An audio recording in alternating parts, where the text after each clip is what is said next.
L'écrivain Alexandre Jardin a vécu un événement bouleversant il y a 30 ans, le suicide de son frère Emmanuel. Il se confie dans Voici sur cette triste étape de sa vie.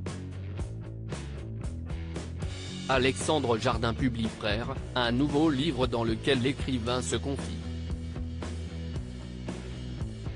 Il y raconte la relation avec Emmanuel, son frère, qui a mis fin à ses jours il y a 30 ans. Celui qui avait présenté sa candidature à la présidentielle de 2017 est en pleine promotion de ce nouveau livre. Dans les colonnes de Voici, il dévoile comment la perte de son frère a été une période terrible pour lui. Un bel hommage à son frère. Perdre un être proche n'est jamais chose facile, Alexandre Jardin sait bien de quoi il parle. La mort de mon frère a été la partie la plus obscure de ma vie, avoue l'écrivain. Il faut dire que son frère était quelqu'un qui savait profiter de la vie. C'était un homme qui explosait de vitalité, de gaieté, de drôlerie.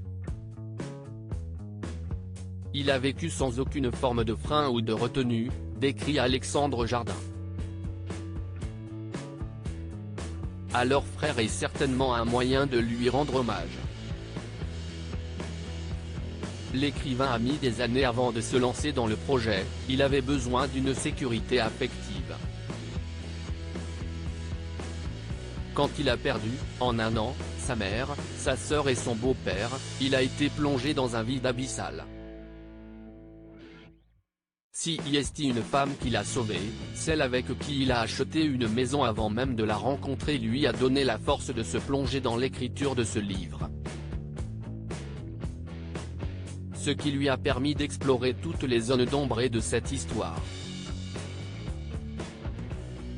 Alexandre Jardin évoque la vie rocambolesque de son frère. Ce nouveau livre est aussi pour Alexandre Jardin une façon de montrer comment son frère Emmanuel profitait de la vie. Il dévoile une folle anecdote sur ce dernier.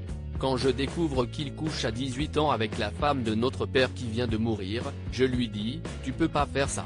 Et il me répond, si est extrêmement dangereux, mais je la fais mieux jouir que papa et si est pour ça que si est bon. On est à des niveaux de transgression où on ne sait plus quoi penser, raconte l'écrivain. Finalement, Alexandre Jardin semble se rendre compte qu'Emmanuel savait tirer profit de ce que lui offrait la vie. Mon frère a eu le courage de vivre sa vie, conclut l'écrivain.